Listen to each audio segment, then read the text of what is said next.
Hey listeners, exciting news. Talk to Me Michele podcast merchandise is now available. From our signature bucket hats to travel mugs, coffee mugs, stickers, and more. Visit buymeacoffee.com/talktomemichele to get yours today.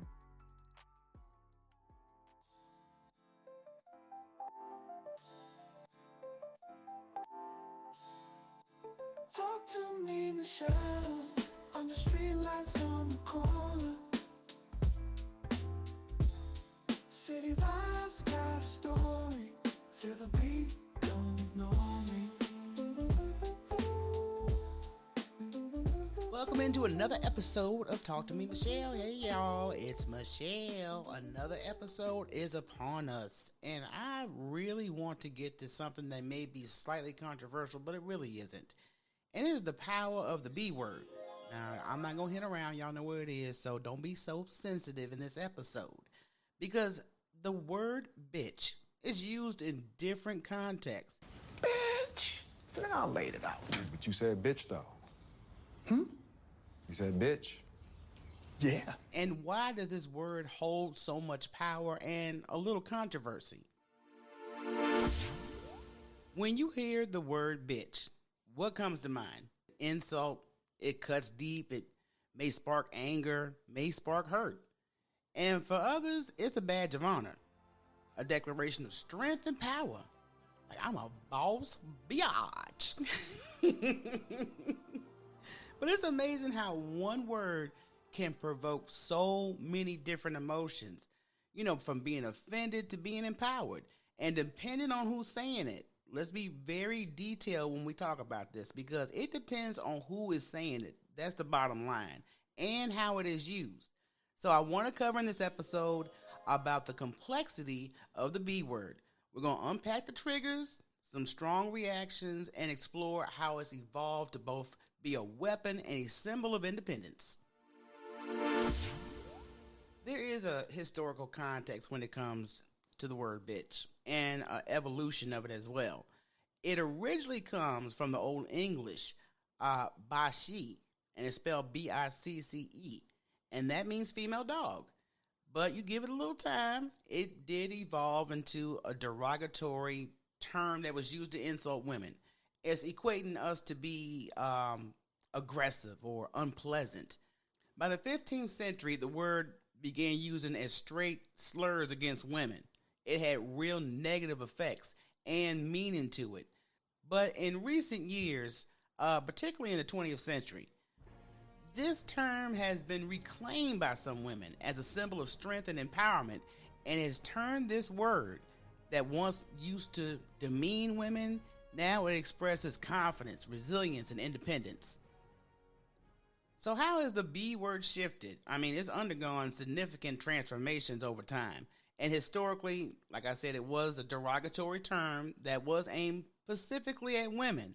But let me throw this in the mix. Now that we're in a new time bracket, don't think that men escape that title either. Because I'm telling you, among men and women, that term's been used toward men. We'll get into that a little bit deeper. But when it comes to it being addressed to women, it's conveyed as aggression, unpleasantness, submissiveness. So in that context, it's primarily used to belittle or degrade women. And especially when a man says it. I mean, that is just a trigger. When a man says the word bitch in moments of anger or disrespect, it has a whole new impact on you. But let me get back to why some men are considered bitch men. And that's a nice term I'm using. But when I say that about a man, I say that he has girly qualities. And I'm not saying girly qualities as far as his sexual preference, but girly qualities as far as his attitude, his character is very, you doing too much kind of energy. And I don't think men should be in a position, unless it's, man and man thing, doing too much, especially when it comes to women. I am very leery when I see men consistently going at it with women. I'm like, oh, that's one of them bees. Now let's talk about this word being reclaimed by many women in communities as a symbol of strength and empowerment. We got those phases, boss bitch or I'm a bad bitch, are often used to celebrate the independence and the confidence that we all have. Phrases like boss bitch or bad bitch, that's often used to celebrate independence and confidence. Now, those contexts, the word flips the original meaning. So it doesn't imply any type of weakness, insulting, but instead standing for resilience, control, and self-worth. So with the shift being so popular in pop culture and music, we have artists and influencers that proudly use the word to promote female empowerment and turning what was once a slur into a declaration of power. You look at women like Cardi B. Let me know what clip you see of Cardi B, which I love to death, fellow Libra sister. Show me a clip of Cardi B just being Cardi B. Count how many times the word bitch come out her mouth. And these bitch ass niggas, this little motherfucking bitch ass nigga, I had interviews with him before. These bitch ass niggas. Let's get to the heart of the matter. Why do women find this word so offensive? It's used to belittle us. That's why. And like I mentioned earlier, especially when men say it in argumentative situations, it takes a whole new impact. So women are going to often react strongly when men use the word bitch. That's an insult because it carries this deep-rooted undertone with women. And when a man uses that term, especially in public, women are going to react strongly when men use this word. I'm telling you, because you're saying it to insult me. And it carries these deep-rooted negative undertones. So when a man uses the term, especially if y'all in public or in a relationship, oh my sweet Jesus, it's so much worse if if you guys don't play back and forth with each other like that, and y'all have an understanding on those boundaries. That's fine. But if it's just out the blue when y'all getting in an argument or you ain't agreeing or whatever the case may be, and it just comes back, you're like, whoa, hold up. I promise you I had that situation. Guy I was seeing, and I cut his ass off. And the thing about that was that's something that was not a normal, correspondence. That wasn't normal. And he knew I had boundaries. So I don't know if he felt frisky that day, but his friskiness got his ass cut off. If the term bitch is used in relationships, it's going to be particularly hurtful because it's going to break trust and respect. It signals a lack of value for a woman. And you being her partner, no, that's not what you're supposed to say. And like I said again, it depends on who says it, how it's used. So if the man I'm involved with and I have emotions for, and all of a sudden he spews that. So that's why I'm telling y'all, if you are in a relationship, men, that's going to be very hurtful for her to hear you say that to her because it's going to break her trust and her respect for you. So let's get to the empowerment because boss bitch culture is among us. Okay, the word bitch has been reclaimed by women, especially in this pop culture we have. It's a symbol of empowerment and self-confidence. So women have taken this derogatory meaning and they flipped it, using it to express our strength, our independence, and these terms, like I said again, we got the boss bitch, we got the bad bitch, they're embraced in music. You see it on social media, even on the runway. When they are doing fashion, it's on the runway. And so it puts us in a powerful position and we're unapologetic on how we make our moves and pursue our goals.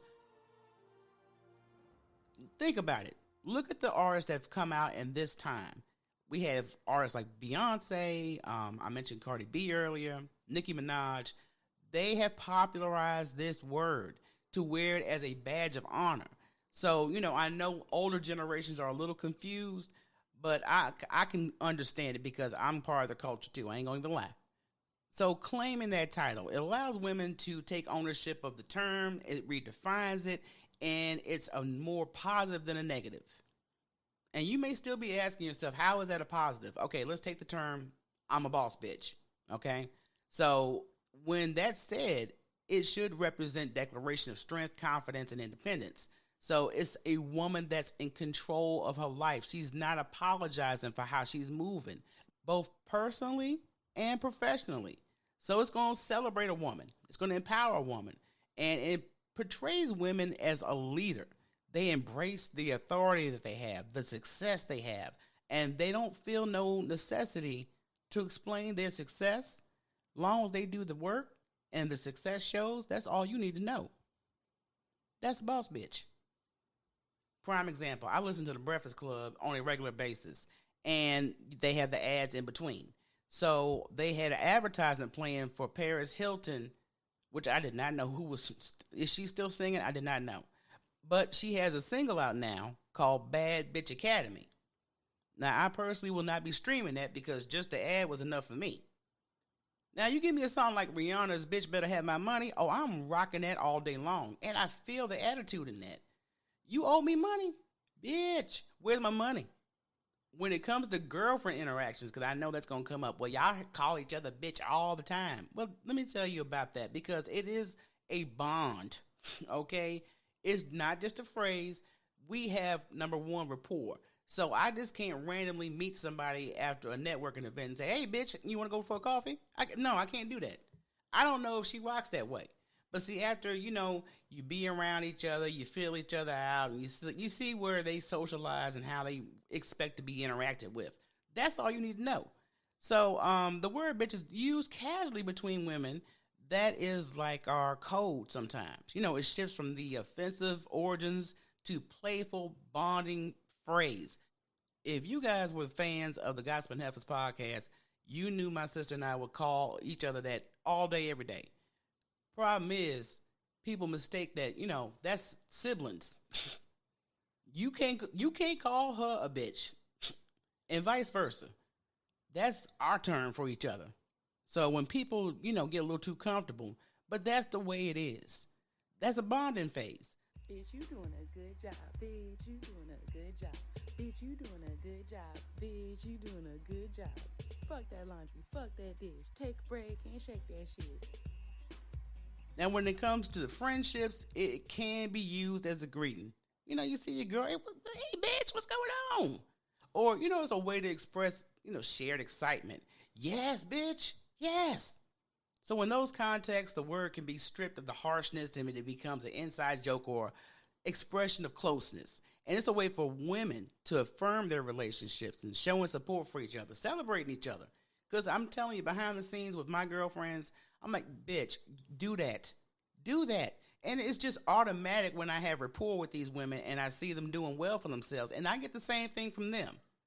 Now, when a man uses this word, it depends sometimes on the situation. I know most of y'all going to say, it don't depend. And yes, it does. It does depend. Because the meaning of this word already signifies so much, negativity. So when a man puts it out there, especially during arguments, that's already not playing in your favor, bro. I'm just telling you, don't say that during an argument. I don't know, like I said, the background of it, but I know just every situation I've seen where there's a relationship involved and the bitch is dropped from his end, it's never been a nice ending. Never. But you can twist that in your relationship. And like I said, it depends on your boundaries and your partner's boundaries. Using that term during foreplay, sometimes that could be, a little spicy. Just depending on how you say it. Oh, you stinking bitch. If you say something like that, then you definitely have the bedroom. But, you may want to find a way to land that and discuss it with her so there won't be no misunderstandings afterwards. That's why you got to make sure there's clear communication about them boundaries. It is crucial. So you can be empowering one partner and the other one could be feeling degraded. So just make sure beforehand, both of y'all feel safe. Y'all both are being respected during these moments. So don't just go in the bedroom and just randomly fly, hey, bitch. No. Have a conversation, have understanding and boundaries and respect. We good. So again, the word bitch can be used and seen in so many different ways and forms. And like I said, again, it depends on the situation, who it's coming from, and how it's meant. So we all know all these different breakdowns on how the word bitch should be used. So if you new to the Bitchville, that's what we're going to call it. New to Bitchville. Let me give you the highlights. We already know that it has historical context and it started derogatory, but now we're on an empowerment role. Also, the offensive versus the empowerment. We went over why we women find it offensive when it's used as an insult, especially by a man, and how it's reclaimed for a term of empowerment. And casually used among the girlfriends, so the word is playful. Among women that are greeting, bonding, just demonstrating the shifts in relationships. And again, that's an empowerment moment too. But like I said, men's usage, y'all may want to, y'all don't really care too much nowadays anyway, but I'm just saying if you have any type of morals trying to get with somebody, just keep that off the menu. So I appreciate everybody tuning in. I hope you guys enjoyed this bitch episode. Make sure you guys stay tuned on YouTube. We got some great stuff coming. Go to my YouTube channel, subscribe, and hit them notification buttons. And you can follow me on all social media platforms at Talk to Me Michele. And make sure you support the brand by heading on over to Buy Me a Coffee. We got merchandise over there. And if you want to keep the content coming, hey, it helps us cover these expenses. I appreciate it, y'all.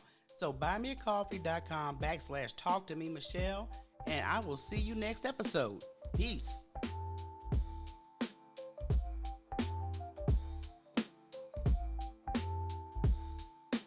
Talk to me, Michele.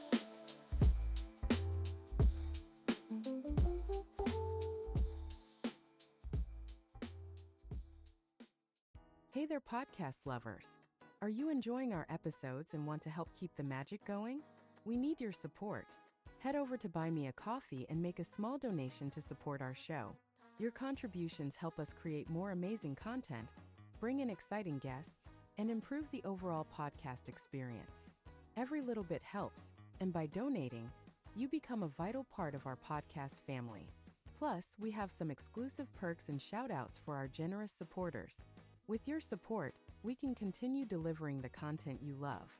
So if you're enjoying the show, consider buying us a coffee today. Visit buymeacoffee.com/Talk to Me Michele and show your support. Thanks for helping us keep the show running.